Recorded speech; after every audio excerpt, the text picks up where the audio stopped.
Taurus, hi! Welcome to Mr. Queen PH. At titingnan natin kung ano yung parating sa inyo ngayong new moon in Taurus.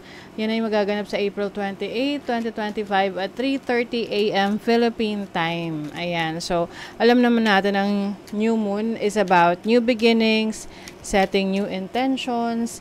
And this is also the best time for you na mag-set ng mga goals na talagang practical, realistic.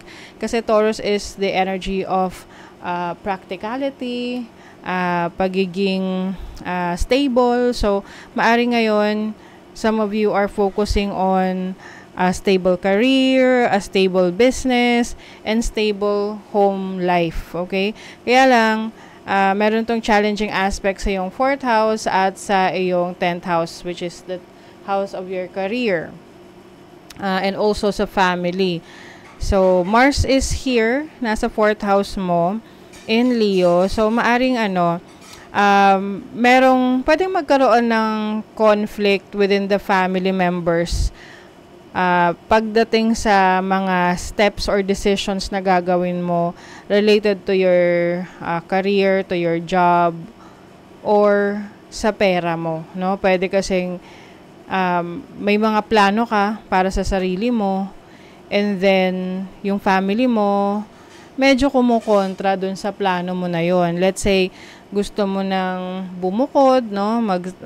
Or bumuo ng sarili mong pamilya, pero pwedeng yung family members mo or parents mo ay hindi sang-ayon. O kaya naman, bubukod ka lang or meron kang gagawing mga changes pagdating sa sarili mong bahay. Pwede silang makialam sa mga decision mo. Another thing is meron tong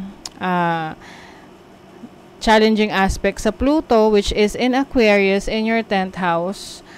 Pwedeng meron kang mga ma-realize about your career na gusto mong subukan.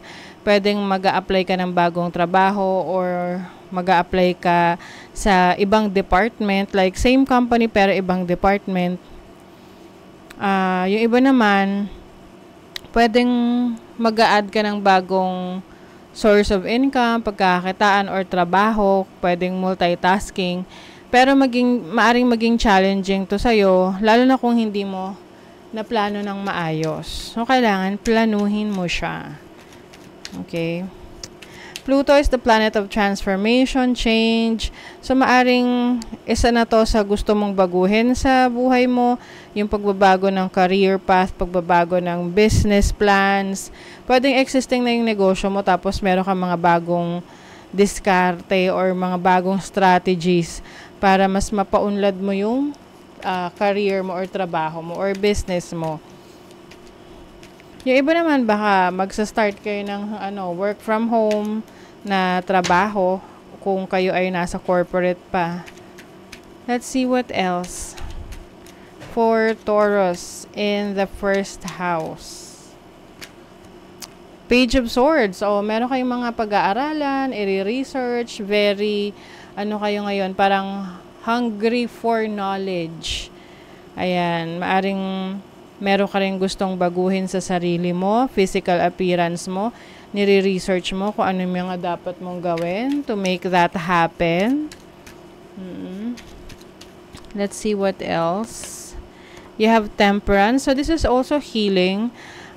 Some of you are healing from your past. Pwedeng physical healing to, no? Kasi nasa 1st house ninyo. Temperance is also about bringing balance into your life. So, maaring inaayos mo ngayon yung mga priorities mo, yung mga bagay na dapat mong bigyan ng attention na hindi mo na napansin nung mga nakaraan. So, bringing harmony into your life.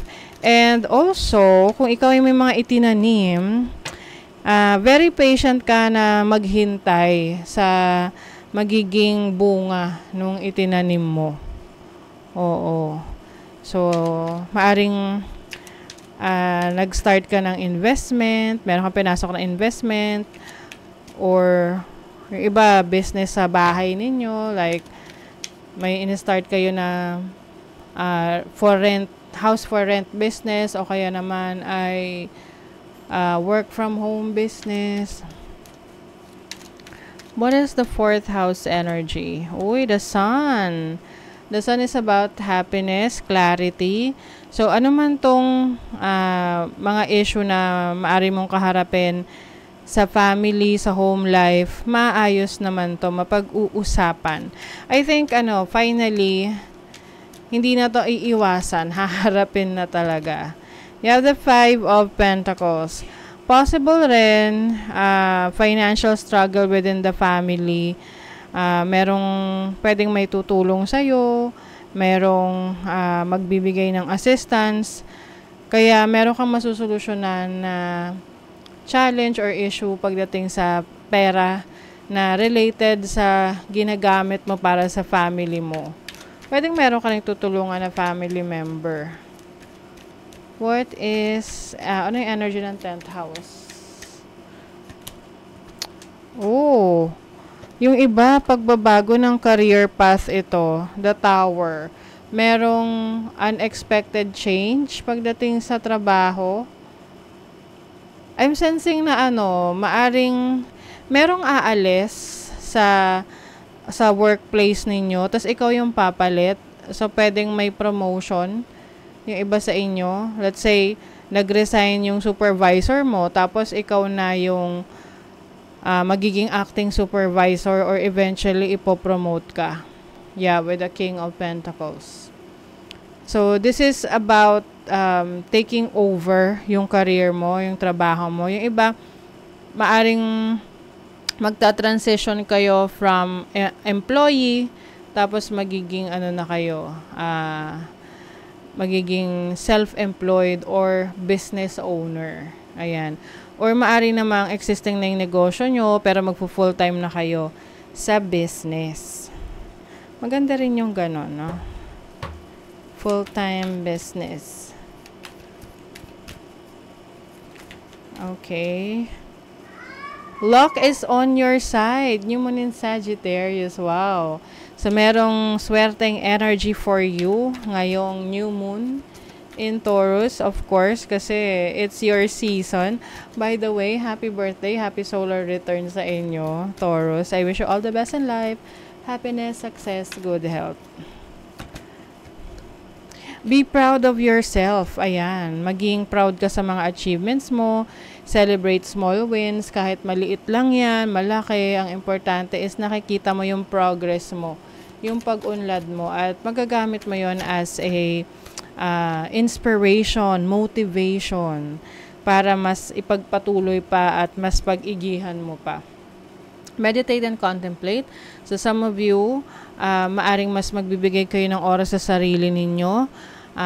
Peace and quiet, no? Na time para sa sarili ninyo. You will be more active in meditation. Maari ring yung iba, meron kayong magiging spiritual habit na makakatulong sa pagpapakalma ng inyong isip. Okay? So, that is your reading, Taurus. Thank you so much. See you again.